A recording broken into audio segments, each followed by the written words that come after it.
Assalamualaikum warahmatullahi wabarakatuh. Selamat pagi anak-anak. Hari ini kita akan belajar tentang perkembangbiakan tumbuhan, pembelajaran kelas 6. Setelah kemarin kita mempelajari tentang pentingnya melestarikan hewan dan tumbuhan, adakah yang dapat kita lakukan untuk mempercepat perkembangbiakan tumbuhan? Yo, kira-kira apa ya? Nah, sebelum itu kita harus tahu dulu, perkembangbiakan pada tumbuhan terbagi menjadi dua. Yang pertama yaitu perkembangbiakan generatif atau secara kawin, dan yang kedua perkembangbiakan secara vegetatif atau tak kawin. Ibu punya gambar di sini. Sekarang amatilah gambar seri di bawah ini anak-anak. Coba kita lihat dengan teliti. Dimulai dari gambar yang pertama, gambar kedua, dan gambar ketiga.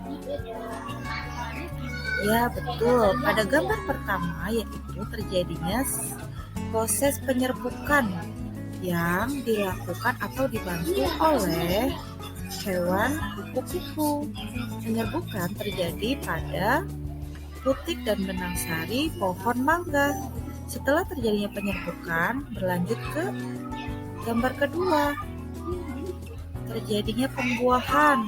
Nah, setelah pembuahan itu terjadi, maka berlanjut lagi pada tahap terakhir, yaitu gambar terakhir itu gambar biji. Tumbuhlah tumbuhan baru. Selanjutnya, kita belajar tentang perkembangbiakan generatif. Apa itu perkembangbiakan generatif?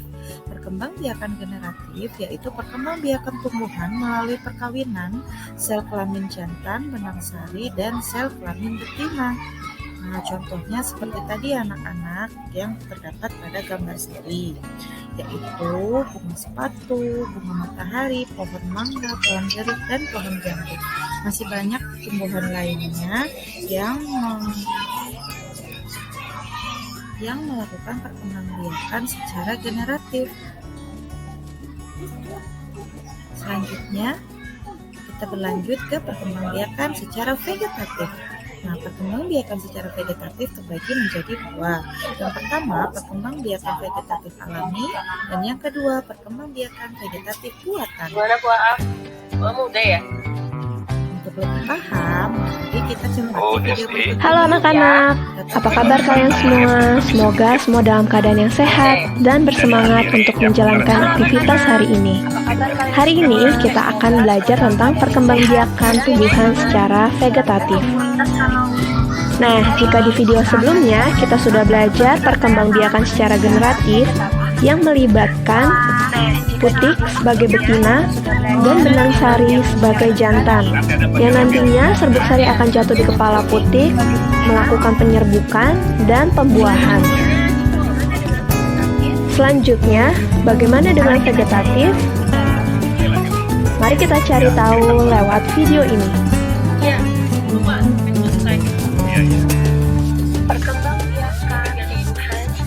Perkembangbiakan tumbuhan secara vegetatif adalah perkembangbiakan tumbuhan yang hanya melibatkan satu induk saja. Dapat dikatakan bahwa perkembangbiakan secara vegetatif adalah perkembangbiakan tanpa melalui kawin. Perkembangbiakan vegetatif ini dapat dibagi menjadi dua, yaitu vegetatif alami dan vegetatif buatan. Vegetatif alami tidak melibatkan campur tangan manusia.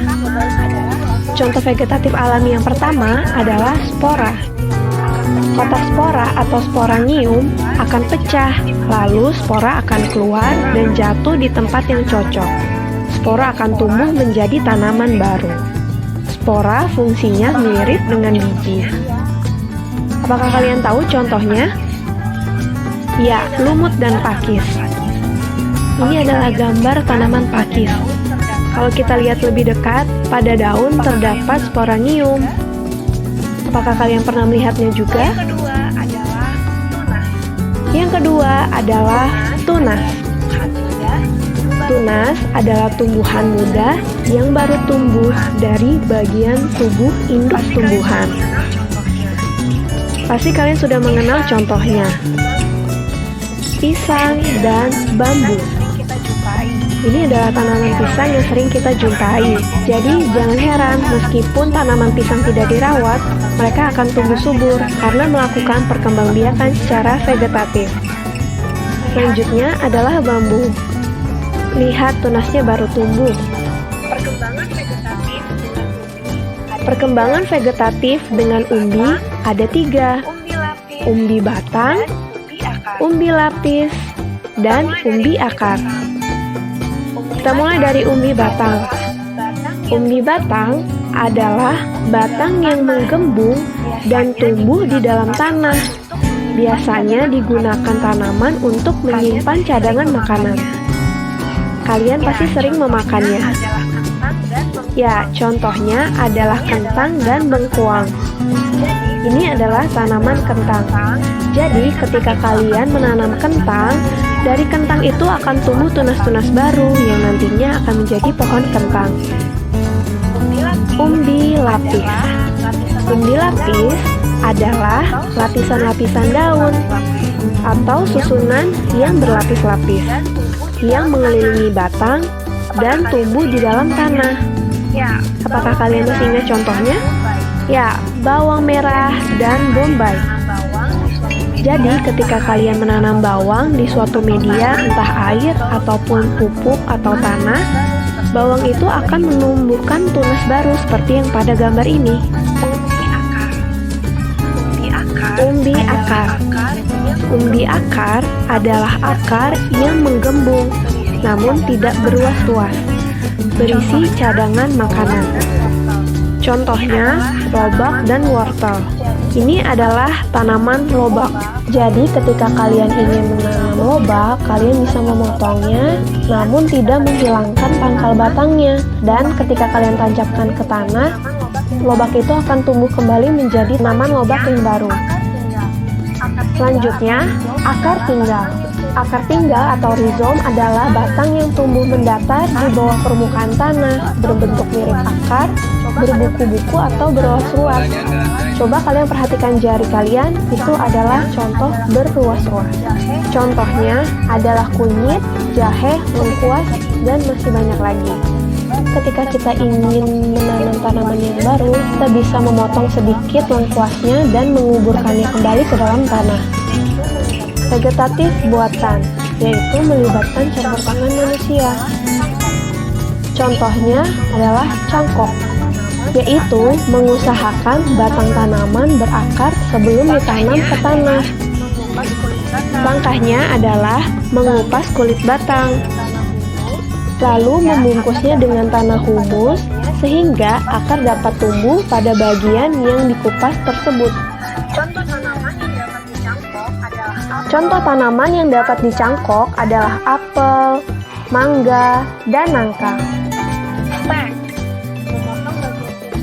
Stek, memotong bagian tumbuhan, kemudian ditanam dan dapat tumbuh menjadi tanaman baru. Contohnya singkong dan mawar. Nah, jadi batang singkong kamu potong, lalu tinggal kamu tancapkan saja ke tanah dan batang itu akan menumbuhkan akar dan jadilah tanaman yang baru. Stek ini bukan hanya stek batang, namun stek daun. Jadi kamu tinggal mencabut daunnya dan menanamkannya ke tanah. Contohnya adalah tanaman cocor bebek. Selanjutnya, sambung, yaitu menggabungkan dua batang tanaman yang sejenis. Wah, unik sekali ya. Contoh tanaman yang melakukan perkembangan vegetatif dengan cara disambung adalah singkong dan mawar. Perhatikan gambar batang mawar yang nantinya akan disambung, lalu diikat dengan baik agar menyatu sempurna. Biasanya hal ini dilakukan untuk menggabungkan dua keunggulan tanaman. Nah, ini adalah contoh dari hasil penyambungan mawar merah dan mawar putih. Indah ya? Merunduk, yaitu mengusahakan bagian batang tanaman agar mengenai tanah atau merundukannya. kemudian dibenamkan oleh tanah. Contoh tanaman yang dapat berkembang biak dengan cara merunduk adalah apel dan stroberi. Perhatikan contohnya. Jadi ketika dirundukkan, pada batang tersebut akan tumbuh akar. Ketika sudah tumbuh akar, batang tersebut akan dipotong dan kemudian dipisahkan agar menjadi tanaman yang baru. Vegetatif apa yang paling kamu sering lihat?